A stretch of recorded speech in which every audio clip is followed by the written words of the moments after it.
Fala galera, boa tarde a todos. Vamos trabalhar agora as fontes de energia renováveis, né?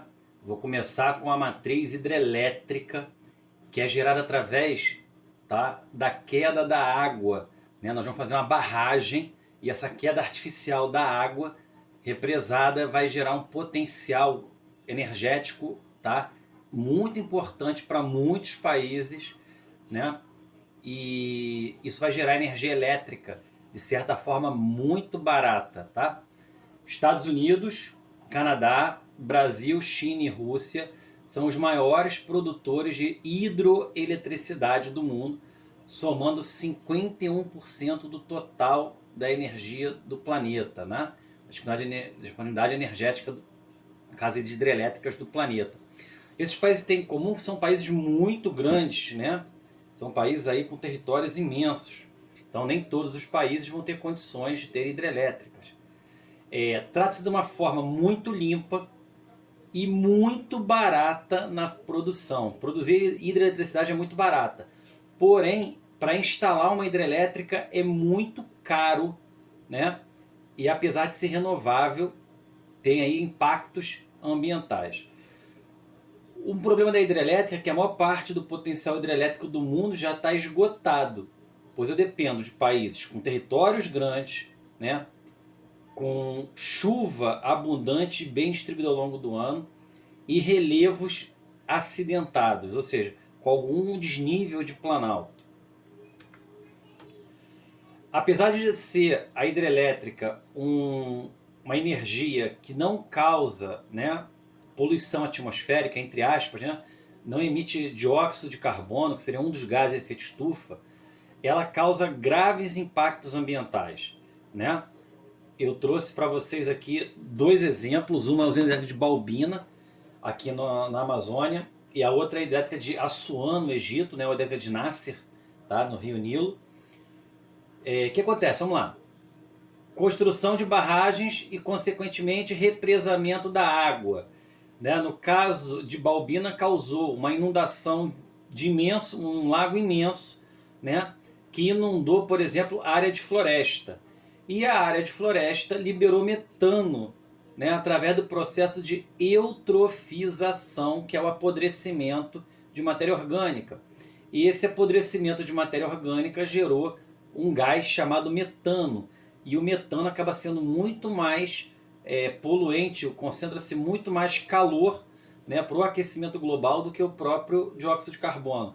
Então acaba tendo uma usina hidrelétrica que emite muito mais gases do efeito estufa do que uma termoelétrica, por exemplo, que é no caso de Balbina. Deslocamento de populações ribeirinhas e indígenas, né, que são atingidas pelas barragens, perda da biodiversidade, alteração da piscicosidade, ou seja, os peixes, né? Então você tem a piracema aí afetada. Redução do nível do rio a jusante, ou seja, aqui, né, temos a barragem, o lago, então daqui para baixo houve o rebaixamento do nível do rio, aumento da erosão e do assoreamento do lago. Tá? Então as áreas do lago aqui acabam sendo assoreadas. Outra coisa importante também é o seguinte, a represa do Nilo de Assuã, ela acabou sendo responsável por não deixar mais com que o Nilo tenha grandes cheias.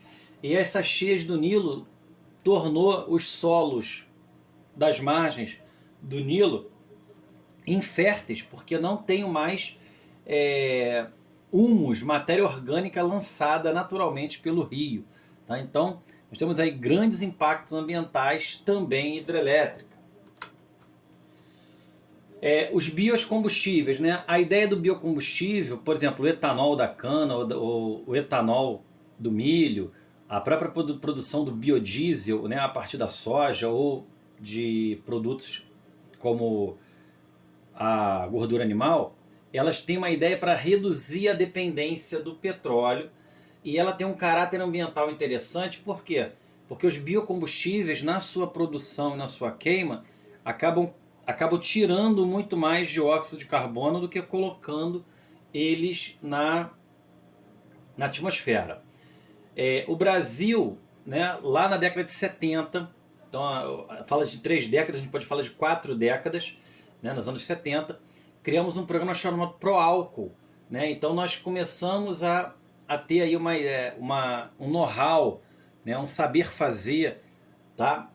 Uma vanguarda na corrida dos biocombustíveis, tá? Não só pela quantidade de terras e água, disponibilidade de água que nós temos para plantar, por exemplo, a cana-de-açúcar, mas também pelo domínio tecnológico, né? Mudas de cana de maior produtividade, fertilizantes, tecnologia, novas áreas como São Paulo, por exemplo, Minas Gerais, Goiás e Mato Grosso do Sul. Então faz com que o Brasil tenha aí, né, e a própria tecnologia flex também é importante, que começa o Brasil com carro a álcool, o Brasil chegou a ter 100% da sua frota a álcool, e isso deu, de certa forma, ao Brasil um know-how de construção de carros flexo ou biocombustíveis, tá? A produção norte-americana de etanol consome cerca de 20% do milho no país, só que isso vem causando uma pressão muito grande. Por quê? Porque o milho é uma das 4 culturas mais consumidas no mundo. Então, se nós temos um plantio de milho para biocombustível, isso vai faltar, sobretudo, a ração, né, de alimentos, e vai também afetar preço de outros cultivos. Por exemplo, se eu não tenho ração de milho, eu tenho que fazer ração de soja. E a soja é mais cara. Então acaba encarecendo a soja, encarecendo as carnes, o frango, os suínos, porque eu tenho que dar ração de soja para esses animais. Tá? Então, assim, isso acaba afetando a economia muito, né, de outros produtos agrícolas. De início, deve-se ressaltar que a importância dos combustíveis de origem agrícola no mercado global é muito pequena, tá? Visto que não representam mais de 1% da produção de combustíveis fósseis.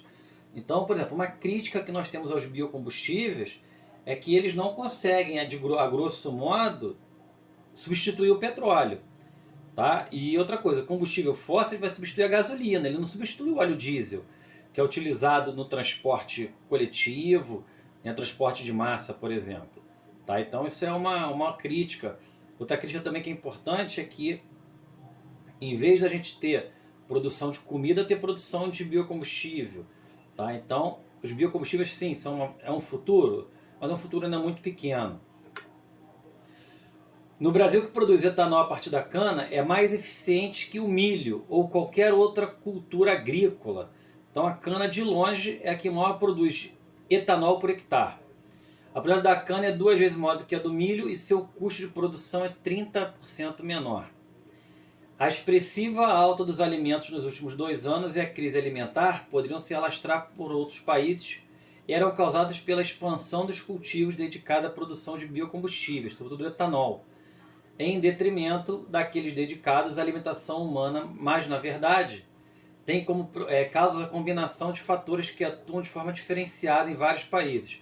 Por exemplo, o que aumentou o preço dos últimos alimentos nos últimos anos não foi apenas os biocombustíveis, né? Mas foi, por exemplo, o preço do petróleo que aumentou. E se aumenta o preço do petróleo, aumenta os fertilizantes são feitos a partir do petróleo, e pela quebra de safra de vários países, sobretudo por causa, né, de secas muito prolongadas. Então, há pessoas que defendem os biocombustíveis, como no caso do Brasil, os grandes produtores de etanol, eles defendem o biocombustível porque eles têm nos Estados Unidos um grande mercado para exportação. Então, eles vão dizer o seguinte, que o preço dos biocombustíveis aumentaram, né, muito em função porque o petróleo aumentou e porque houve quebra de safra no caso de outros produtores de grãos. Então isso afeta a cadeia de alimentos. Na verdade, isso não aconteceu por causa apenas dos biocombustíveis em si. Tá ok, pessoal? Então espero poder ter trabalhado com vocês. E lembrando que biocombustível, a produção de biocombustível, não pode afetar a segurança alimentar global. Tá ok? Grande abraço para todos.